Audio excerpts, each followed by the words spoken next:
මේ ගාන බලමු. මේ ගාන එච්චර අමාරු නෑ. හැබැයි පොඩ්ඩක් කපලා යනවා. හරි.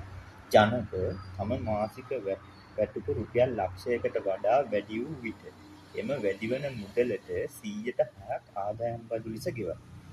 එක්තරා මාසයකදී බදු ගෙවීමෙන් පසු ඔහුට ලැබුණු මුදලින් 6න් එකක් ආහාර සඳහා වෙන් කරයි.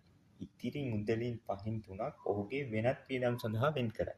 මේක තේරුම් ගන්න ඕන දේ තමයි ජනකගේ රුපියල් අපිට ජනක රුපියල් 90000ක් හම්බුනා කියලා. 90000ක් හම්බුනාට ගෙවන්නේ නැහැ ආදායම්. 1,45,000ක් හම්බුනොත් මුල් ලක්ෂයට තරම් කියන ආදායම් බද්දක් අවශ්‍ය නැහැ. ඉතුරු 5,000 තමයි ආදායම් බද්දක් ගෙවන්නේ. හරි. පළවෙනි කොටස බලමු. 1. ජනකට ලැබුණු මුදලින් 6න් එකක් ආහාර සඳහා වෙන් කළ පසු ඔහුට එම මුදලින් කවර භාගයක් ඉතිරි වේද? එයාට ආහාර සඳහා 5න් එකක් යනවා. 6න් එකක් යනවා. හරි. 6න් එකක් ආහාර සඳහා ගියාට පස්සේ ඉතිරි වෙන්නේ කීයද? 6න් 5ක් තමයි ඉතිරි වෙන්නේ. ඒක මේ විදිහට හදන්නත් පුළුවන්. 1 සමානයි 6න් 5යි. හරි. ඊට පස්සේ දෙවෙනි කොටස. ආහාර සහ වෙනත් වියදම් සඳහා මුදල් වෙන් කළ පසු ජනකට ඉතිරි වන්නේ ලැබූ මුදලින් කවර භාගයක්ද? හරිද? දැන් මේකේ කියලා තියෙන්නේ ඉතිරි මුදලින් 5න් 3ක් වෙනත් වියදම් සඳහා වියදම් කරයි කියලා තමයි කියලා තියෙන්නේ. එතකොට සම්පූර්ණ මුදලින් කොහොමද වෙන්න ඕනේ? එතකොට ඉස්සෙල්ලදී 6න් 5න් 3ක් තමයි උත්තරේ. 6න් 5න් 3.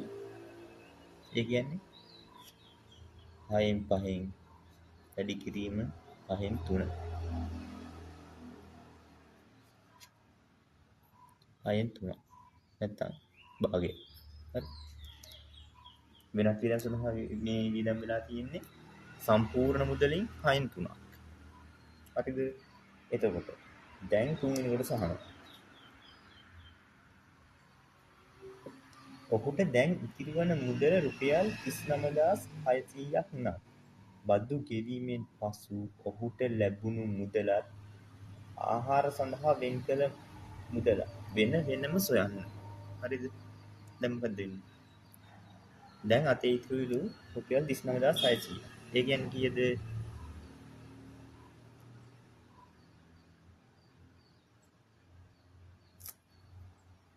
මේ මෙතන දෙවෙනි කොටසේදී තව පොඩි කොටසක් තියෙනවා. 6න් 3යි. එයාගේ ඉතිරි කොටස කීයද භාගය කීයද කියලා නේ අහලා තින්නේ. ඉතිරි භාගය ගන්නවා. ඉතිරි වෙන භාගය සමානයි කොච්චරද? ආහාර සඳහා ගියා 6න් එකක්. ආහාර සඳහා ගියා 6න් එකක්. එතකොට වෙනත් වියදම් සඳහා ගියා 6න් 3ක්. හරි. එතකොට 6න් 7 ආහාර සඳහා සහ වෙනත් වියදම් සඳහා කියලා තියෙනවා 6න් 4ක්. හරි. එතකොට ඉතිරි වන්නේ කීයද? එකෙන් අඩු වෙන්න ඕන 6න් 4ක්. එතකොට කීයද? 6න් 2ක් තමයි ඉතිරි වෙලා තියෙන්නේ. ඒක තමයි දෙවෙනි උත්තරේ. උත්තරේ 6න් 2යි කියන්නේ 3න් 1යි. හරිද?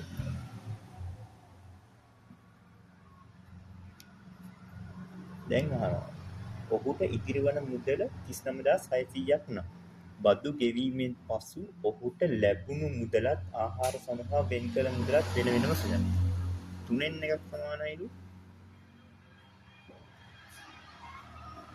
39600ද.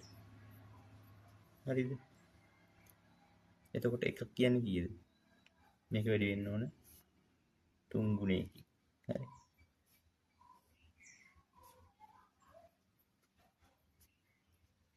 කීයද? එතකොට බදු විවුවට පස්සේ ජනකට ලැබිලා තියෙන්නේ ඕන කීයද ගන්න මේක ගුණ කරා වෙන ගන්න තමයි ලැබිලා තියෙන්නේ. බලමු.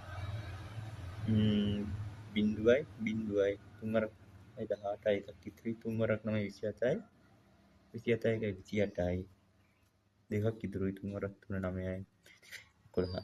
හරි. ඒ කියන්නේ 1,18,800ක් තමයි ජනකට ලැබිලා තියෙන්නේ. බදු ගෙවුවට පස්සේ ජනකට ලැබිලා තියෙන ගාන. බදු ගෙවීමෙන් පසු ගාන තමයි මේ තියෙන්නේ. හරිද? ඒකට ආහාර සඳහා කොච්චර ගියාද? ආහාර සඳහා මෙතනින්ම ගානලේ තුනෙන් එකයි කියන්නේ 39600 නම. 6න් එකයි කියන්නේ කීයද? ඒ කියන්නේ මේකෙන් භාගයක්.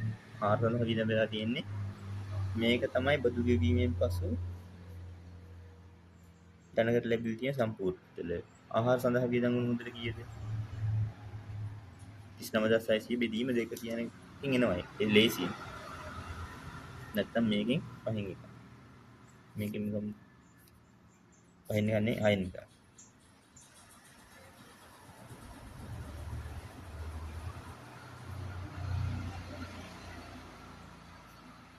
කියනවාද?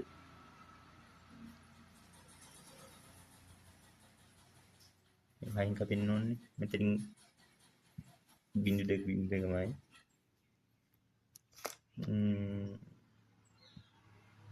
මේ ගාන තමයි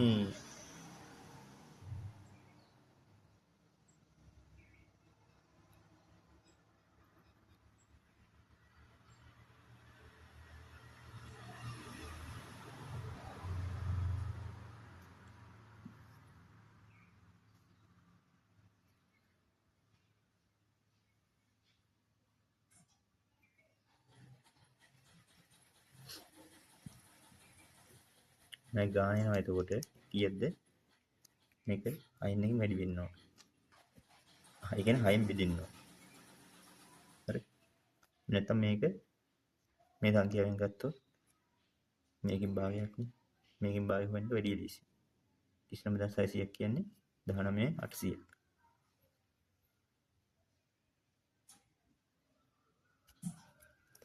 ඔන්න මේක හදලා බලමු.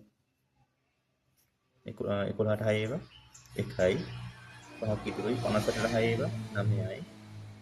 මේ 4ක් ඉතුරු 48ට 6 ඒවා 8යි. බිඳු 2යි. හරි. මෙන්න මේ ගාන තමයි ආහාර සඳහා වියදම් වෙලා තියෙන්නේ. මේ ගාන තමයි බදු ගෙවීම පසු ලැබිලා තියෙන ගාන.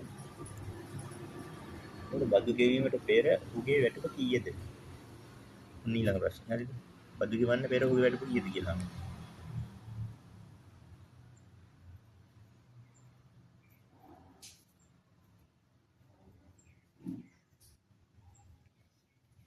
බදු ගෙවන්න පෙර දැන් මේකෙන් මෙන්න මේ ටික තමයි මේ ලක්ෂය කියන එක බදු ගෙවීමට අයිති වෙන්නේ නැහනේ. බදු ගෙව්වට පස්සේ තමයි 18800ක් එවිලා තියෙන්නේ. හරිද? එතකොට 18800 වැඩි වෙන්න ඕන.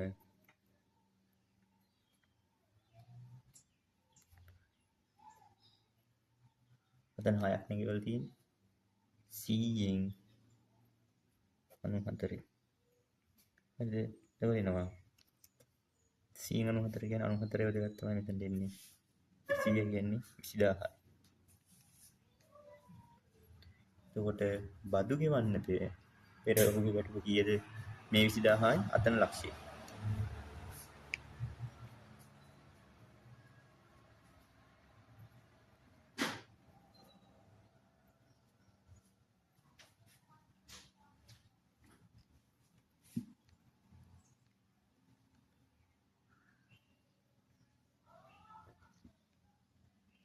ඔන්න ගාන තමයි දැනකට බදු ගෙවන්න පෙර ඔහුගේ වැටුප. හරිද? එතකොට පස්වෙනි කොටස. පස්වෙනි කොටස එනවා.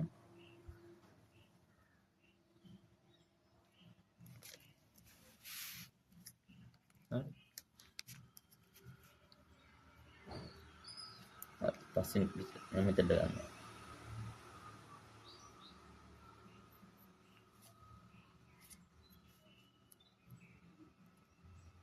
පස්වෙනි කොටස ලියහල් තියෙනවා. යම් අවස්ථාවකදී බදු අයකර ගැනීමේ සීමාව ඉහළ දැමීම නිසා ජනක ආදායම් බදු ගෙවීමෙන් නිදහසේ නම් ඔහු ආහාර සඳහා වියදම් කළ මුදල වෙනස් නොවී පවතී නම් දැන් ඔහු ආහාර සඳහා වියදම් කළ මුදල වැටුපෙන් අවර ප්‍රතිශතයක්ද? ඔන්න බදු ගෙවන්න සීමාව ඉහළ දාලා තියෙනවා. ඒතකොට මේ කියන්නේ මේ 120,000ට බදු ගෙවන්න ඕනේ නැහැ කියලා තමයි කියන්නේ. එතකොට කීයක් යනවද අහනවා. ආහාර සඳහා කීයක් ගියා? ආහාර සඳහා ගිය මුදල තමයි 19800.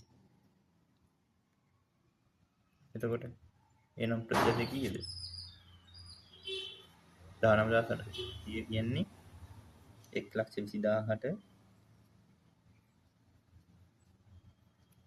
19800ක් නම් 100ට කොච්චරද? ඔන්න ඔක තමයි අහන්නේ. උත්තරේ. කීයක් එනවද?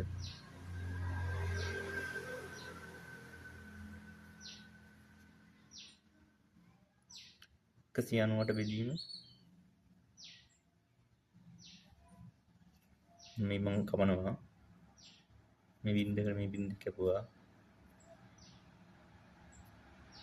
190ට බෙදීම 12 කියන උත්තරේ තමයි කීයද? 19ට 12 ඒවා 1යි. 7ක් ඉතුරුයි. 78ට 12 ඒවා 6යි. ඉතුරුයි 6ක් ඉතුරුයි. 60ට 12 ඒවා 5යි. ඔන්න ඔක තමයි percentage එක. මේ ගානේ ඇත්තටම අමාරුවක් නෑ. මේ ගානේ පොඩ්ඩක් පැටලිලා තියෙන්නේ මේ මුල්ම කොටස. ඒ කියන්නේ බදු ලක්ෂයක් යනකම් බදු ගන්න ඕනේ නෑ කියලා දැනගන්න එක තමයි මෙතන විසඳ ගන්න තියෙන ප්‍රශ්නේ. ලක්ෂයක් යනකම් බද්ද ගෙවන්න ඕනේ නෑ. රුපියල් 90000ක් આવුත් බද්ද ගෙවන්න ඕනේ නෑ. 1,15,000ක් આવුත් තමයි බදු ගෙවන්න ඕනේ. හැබැයි 1,15,000 නම් බදු ගෙවන්නේ මුල් ලක්ෂය අතාරිනවා. ඉතුරු 15,000 තමයි බදු ගෙවන්න ඕනේ. අන්න ඒක තමයි මෙතන ගානේ තියෙන පැටලි සහගත බව. ඒක විසඳගත්තා කියන්නේ ගාන හදන්න පුළුවන් කිසිම අවුලක් නැති ගානක්.